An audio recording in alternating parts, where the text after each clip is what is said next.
Hi hello welcome back to Vidya's Rasoi. ഇന്ന് ഞാൻ ഒരുപാട് ആൾക്കാരുടെ സംശയം മാറ്റാനാണ് വന്നിരിക്കുന്നത്. എല്ലാവരും എന്നോട് ചോദിക്കാറുണ്ട്, നന്ദുവിൻ്റെ ശിവയുടെയും തലയിൽ ഏത് ഓയിലാണ് ഞാൻ യൂസ് ചെയ്യുന്നതെന്ന്. അപ്പോൾ എങ്ങനെയാണ് ആ ഓയിൽ റെഡിയാക്കുന്നതെന്നും കൂടി നിങ്ങളെ ഇന്നങ്ങ് കാണിക്കാമെന്ന് വിചാരിച്ചു. അപ്പം ഞാൻ കുറച്ച് കറി ലീഫ് എടുത്ത് വാഷ് ചെയ്ത് നല്ല ടിഷ്യൂ പേപ്പറിലൊക്കെ വെച്ചൊന്ന് ഡ്രൈ ആകാൻ വേണ്ടി വെച്ചിട്ടുണ്ട്. പിന്നെ കുറച്ച് കരിഞ്ജീരകവും കൊക്കനട്ട് ഓയിലുമാണ് ഞാൻ എടുത്തിരിക്കുന്നത്. ഇനി നമുക്ക് ഈ കറി ലീഫ് ഒന്ന് പൊടിച്ചെടുക്കണം. അരച്ചല്ല എടുക്കുന്നത്, പൊടിച്ചാണ് എടുക്കുന്നത്. ഒട്ടും വെള്ളം കാണരുത് ഇതിൽ. ഉണ്ടെങ്കിൽ നമ്മുടെ ഓയിലിന് ഒരു ബാഡ് സ്മെല്ല് വരും.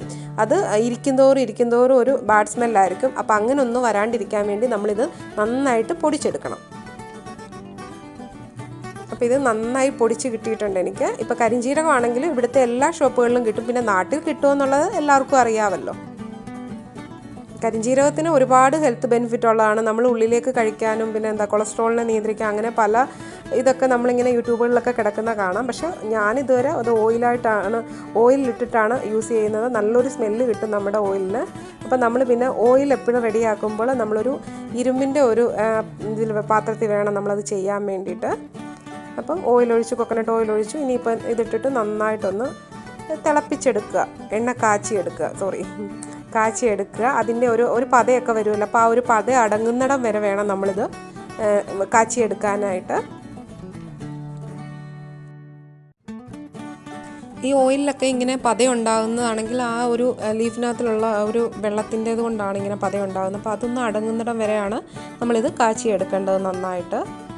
പിന്നെ ആണെങ്കിൽ ഒത്തിരി ആൾക്കാർ പറയുന്നത് കേട്ടിട്ടുണ്ട്, ഇങ്ങനെ ഇങ്ങനെ മുറുക്കിയ എണ്ണകൾ പല ടൈപ്പ് ഇങ്ങനെ ഇതൊക്കെ ഇട്ടിട്ട് അങ്ങാടി മരുന്നുകളും പിന്നെ കയ്യോന്നി അങ്ങനെയൊക്കെ ഒരുപാട് സാധനങ്ങളൊക്കെ ഇട്ട് കാച്ചിയിട്ടും ഒരു റിസൾട്ടും ഇല്ല, മുടി വളരത്തില്ല. അപ്പം നമ്മളത് കാച്ചുന്നതിലും കുറച്ചൊന്ന് ശ്രദ്ധയൊക്കെ വേണം. എങ്കിലെന്ന് വെച്ചാൽ നമ്മളിപ്പോൾ ഇതൊക്കെ എണ്ണയൊക്കെ വെച്ചിട്ട് നമ്മൾ മൊബൈൽ നോക്കാനും ടി വി കാണാനും ഒന്നും പോകാൻ പാടില്ല. നമ്മൾ കൃത്യമായിട്ട് ഇതിൻ്റെ അടുക്ക് നിന്ന് തന്നെ ഇത് കാച്ചിയെടുക്കണം. ഇപ്പോൾ ഇതിനൊരു ഇതുണ്ട്. അപ്പം പ്രായമുള്ളവർക്കാണെങ്കിൽ കുറച്ച് മൂത്ത ടൈപ്പ് എണ്ണ എന്ന് വെച്ചാൽ നമ്മൾ എന്താണോ ഇതിലിട്ടിരിക്കുന്നത് അതിങ്ങനെ നന്നായിട്ട് നല്ല മൊരിഞ്ഞ് കിട്ടുന്ന ഒരു ടൈപ്പ് ഉണ്ടല്ലോ. അപ്പോൾ അതാണ് കുറച്ച് പ്രായമുള്ളവരുടെ തലയ്ക്ക് കൂടുതൽ നല്ലത്, അവരുടെ ഹെയറിന് നല്ലത്. എന്താണെന്ന് ചോദിച്ചാൽ അവരുടെ ഹെയറിലേക്ക് അത് പിടിക്കണമെങ്കിൽ അങ്ങനത്തെ എണ്ണ വേണം. അപ്പോൾ പ്രായം കുറഞ്ഞ് ചെറുപ്പക്കാർക്ക് തലയിലാണെങ്കിൽ കുറച്ച് എളുപ്പമായിട്ടുള്ള എണ്ണയാണ് തേക്കുന്നതാണ് കൂടുതൽ നല്ലത്.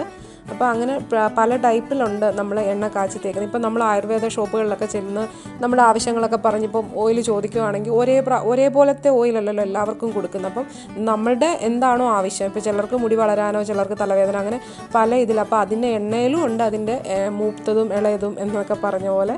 അപ്പം അങ്ങനെ പല ടൈപ്പ് ഓയിലുണ്ട്. അപ്പോൾ അതുപോലെ തന്നെ നമ്മളിത് ഓയിൽ കാച്ചുമ്പോഴും അതുപോലെ തന്നെ നമ്മൾ ശ്രദ്ധിക്കണം. ഇതിപ്പോൾ കണ്ട നല്ല നല്ല ഗ്രീൻ ഓയിലായിട്ടുണ്ട്. ഇപ്പോൾ ഇതൊക്കെ കാണുമ്പോൾ നിങ്ങൾ വിചാരിക്കും എനിക്കെന്താ മുടിയില്ലാത്തതെന്നല്ലേ. അപ്പം എനിക്ക് മുടിയില്ലാത്തതിൻ്റെ കാരണം ഞാൻ ഓയിലൊന്നും അപ്ലൈ ചെയ്യാറില്ല. അങ്ങനെ ഹെയറിന് വേണ്ടി പ്രത്യേകിച്ച് ഒരു കെയറിങ് ഒന്നും നമ്മൾ കൊടുക്കാറില്ല. ഒന്നാമത്തെ കാര്യം എനിക്കത് പറ്റാത്തത് കൊണ്ടാണ്.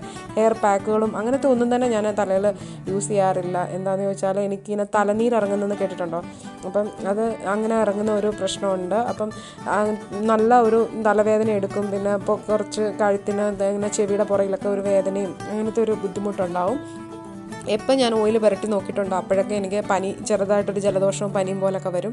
അപ്പോൾ അതുകൊണ്ട് അഥവാ ഞാൻ ഓയിലൊക്കെ എപ്പോഴെങ്കിലും ഒന്ന് തേക്കണമെന്ന് തോന്നിയിട്ടുണ്ടെങ്കിൽ ശരിക്കും പറഞ്ഞാൽ വാഷ്റൂമിൽ ചെന്ന് നിന്നിട്ട് അന്നേരം തന്നെ തേക്കുക, അപ്പോൾ തന്നെ വാഷ് ചെയ്ത് തന്നെ കളയും, അല്ലാണ്ട് വെച്ചിരിക്കത്തില്ല തലയിൽ. ഇപ്പോൾ കരിഞ്ജീരകം കൂടെ ഞാൻ ഇതിലേക്ക് ആഡ് ചെയ്ത് കൊടുത്തു. എപ്പോഴും കരിഞ്ജീരകമൊക്കെ ഇടുമ്പോഴത്തേക്കിന് ഇത് നല്ലൊരു സ്മെല്ലിനും അതിൻ്റെ ഒരു ഗുണമൊക്കെ കിട്ടണമെങ്കിൽ നമ്മൾ ലാസ്റ്റിൽ നമ്മളിട്ടിരുന്ന കറി ലീഫ് നന്നായിട്ട് അത് ഇതായിട്ടുണ്ട്.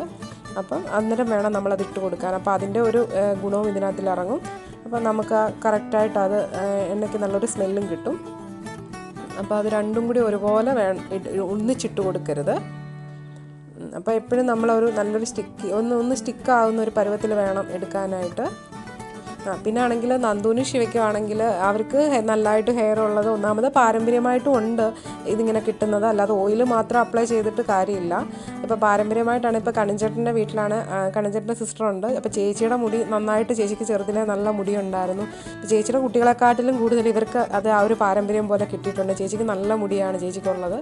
അപ്പോൾ പണ്ട് ഞാനവിടെ കല്യാണം കഴിച്ച് ചെല്ലുന്ന സമയത്തൊക്കെ നല്ല ഭംഗിയുള്ള നല്ല തിക്ക് മുടിയാണ്. ഇപ്പോൾ ചേച്ചി അങ്ങനെ ഒരുപാട് നീട്ടി വളർത്താറില്ല. ചേച്ചി അത് കട്ട് ചെയ്ത് ഷേപ്പാക്കി ഇട്ടിരിക്കുകയാണ്. അപ്പോൾ ആ ഒരു പാരമ്പര്യമായിട്ടായിരിക്കും അവർക്ക് കിട്ടിയേക്കുന്നത്. അപ്പോൾ എനിക്ക് എൻ്റെ അമ്മ വീട്ടിൽ എൻ്റെ അമ്മയുടെക്കും അങ്ങനെ അധികം മുടിയൊന്നും അധികം ഇല്ല. എൻ്റെ മുടി പോലല്ല, കുറച്ചുകൂടെ തിക്ക് മുടിയുണ്ട് അവർക്കൊക്കെ. പക്ഷേ എനിക്കങ്ങനെ എന്താ വെച്ചാൽ എനിക്ക് ചെറുതിലെ തൊട്ട് തന്നെ ഇത്രയൊക്കെ തന്നെ ഉള്ളൂ. അങ്ങനെ പൊഴിച്ചിലും അങ്ങനത്തെ പ്രശ്നം, താരനും അങ്ങനത്തെ ഒന്നുമില്ല. പക്ഷേ വളരാറും ഇല്ല, അങ്ങനെ കൊഴിഞ്ഞു പോകാറും ഇല്ല. നമ്മളെ കൊണ്ട് പറ്റുന്ന കെയറിങ് ഒക്കെ മാത്രമേ ഇതിന് ചെയ്യാറുള്ളൂ. പിന്നെ ഞാനിങ്ങനെ സ്ട്രൈറ്റ് ചെയ്തും അങ്ങനെ ഇങ്ങനെയൊക്കെ ആക്കിയിട്ട് കരാട്ടയും ചെയ്തും ഒക്കെ ഇട്ടിരിക്കുന്നു. അപ്പോൾ അതിനൊന്നും നമുക്ക് പ്രശ്നങ്ങളൊന്നുമില്ല.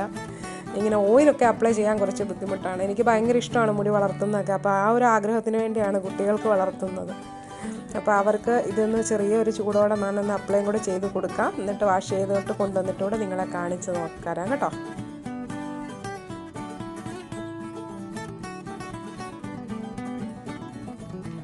ഡെയിലി ഒന്നും നമുക്കിങ്ങനെ ഓയിൽ മസാജ് ഒന്നും ചെയ്യാനൊന്നും ടൈമൊന്നും ആർക്കും തന്നെ കിട്ടത്തില്ല. അപ്പം നമ്മൾ വല്ലപ്പോഴും മാസത്തിലൊരിക്കലെങ്കിലും ഹോട്ട് ഓയിൽ മസാജൊക്കെ ചെയ്യുന്നത് ഹെയറിന് ഭയങ്കര നല്ലതാണ്. ഇതൊക്കെ യൂസ് ചെയ്യാൻ പറ്റുന്നവർക്ക്. ഇപ്പം എന്നെപ്പോലൊക്കെ ഉള്ളവർക്കാണെങ്കിൽ ഓയിൽ തലയിലേക്ക് തൊടാനേ പറ്റത്തില്ല. അപ്പം ഞാൻ എൻ്റെ ഫേസിലൊക്കെ മാത്രമേ ഇത് ഓയിലൊക്കെ ഉപയോഗിക്കാറുള്ളൂ. തലയിലേക്ക് വെക്കാറേ ഇല്ല. എനിക്ക് ഒന്നാമത് പേടി എപ്പോഴാണ് പനി വരുന്നതെന്ന് അറിയത്തില്ല. അതുകൊണ്ട് അപ്പം നന്ദൂനെയൊക്കെ ഞാൻ പൊരിക്കാൻ നിർത്തുന്ന പോലെ ശിവയും കൂടെ ഓയിൽ മുക്കി എടുത്തിട്ടുണ്ട്. അവരുടെ ഫേസിലെല്ലാം മറ്റേ നമ്മുടെ ക്യാരറ്റ് ഓയിലാണ് അപ്ലൈ ചെയ്തേക്കുന്നത്. അപ്പോൾ ഇനി നന്നായിട്ട് അവരെ ഒന്ന് തേച്ച് കുളിപ്പിക്കാൻ പോവുകയാണ്. അപ്പോൾ രണ്ടുപേരും ഷാമ്പുവും കണ്ടീഷണറും എടുത്ത് കൈ പിടിച്ചിട്ടുണ്ട്. ഞങ്ങൾ യൂസ് ചെയ്യുന്ന ഇതാണ്. ഞാൻ ബ്രാൻഡൊന്നും പറയുന്നില്ല. ഇപ്പം നമ്മൾ ഏതാണോ നിങ്ങൾ റെഗുലറായിട്ട് ഉപയോഗിക്കുന്നത് ആ ഷാമ്പു തന്നെ ഉപയോഗിക്കുക. പിന്നെ കണ്ടീഷണർ എന്തായാലും മസ്റ്റായിട്ട് നമ്മൾ ഉപയോഗിക്കേണ്ട ഒരു കാര്യമാണ്. ഇല്ലെങ്കിൽ നമ്മുടെ ഹെയറിന് ഭയങ്കരമായിട്ട് ഡാമേജ് ആകും. അപ്പോൾ അങ്ങനെ ആകാണ്ടിരിക്കണമെങ്കിൽ നമ്മൾ ഷാമ്പു ഇട്ട് കഴിഞ്ഞാൽ കണ്ടീഷണർ ഉപയോഗിക്കണം.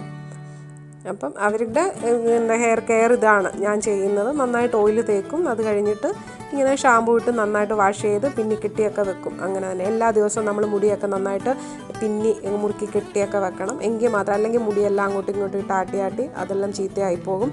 പിന്നെ പുറത്ത് പോകുമ്പോൾ മാത്രമേ ഉള്ളൂ ഇവരിങ്ങനെ അഴിച്ചിട്ടിട്ട് പോകുന്നത്. ആ ടൈമിൽ മാത്രമേ ഉള്ളൂ ശരിക്കും പറഞ്ഞാൽ ഇതൊന്ന് അടിച്ചിട്ട് നടക്കുന്നത്. അല്ലാത്ത സമയത്തെല്ലാം ഞാൻ എപ്പോഴും കെട്ടി വെച്ചേക്കും. എനിക്ക് ഭയങ്കര ആഗ്രഹമാണ് മുടി ഇങ്ങനെ നന്നായിട്ട് വളർത്തുന്നത്. അപ്പോൾ അതിൻ്റെ ഒരു ആഗ്രഹം. വലുതാകുമ്പോൾ അവർ തന്നെ കട്ട് ചെയ്തൊക്കെ കളയുമായിരിക്കും. അപ്പോൾ ഞാൻ നന്നായിട്ട് കുളിപ്പിച്ചൊക്കെ കൊണ്ടുവന്നിട്ടുണ്ട്. കണ്ടില്ല രണ്ടുപേരുടെയും മുടി. അപ്പം നല്ല സോഫ്റ്റായിട്ട് തന്നെ ഇരിക്കും. നമ്മൾ ഷാമ്പു ഇട്ടൊന്ന് വാഷ് ചെയ്ത് എല്ലാം കണ്ടീഷണറും ഒക്കെ പുരട്ടി അവർ കിടന്ന് ഉറങ്ങുമായിരുന്നു. ഇപ്പോൾ ഉറങ്ങി എണീറ്റിട്ട് വന്നതാണ്. അപ്പം ഞാൻ പറഞ്ഞു ഒരു ഫോട്ടോ ഒന്ന് വീഡിയോ ഒക്കെ ഒന്ന് എടുത്തോട്ടെന്ന് പറഞ്ഞ് നിർത്തിയേക്കുക രണ്ടാളിനെ. കണ്ടില്ലേ? അപ്പം ഇതാണ് ഇവരുടെ ഹെയർ കെയർ റുട്ടീന്. അപ്പം നിങ്ങളെല്ലാവരും ഇതൊന്ന് ട്രൈ ചെയ്തൊക്കെ നോക്കുക, ഇങ്ങനത്തെ ഓയിലൊക്കെ. എന്നിട്ട് നിങ്ങളുടെ ഫീഡ്ബാക്കൊക്കെ പറയുക. ഇനി ഒരു അടിപൊളി വീഡിയോയുമായിട്ട് നമുക്ക് വീണ്ടും കാണാം.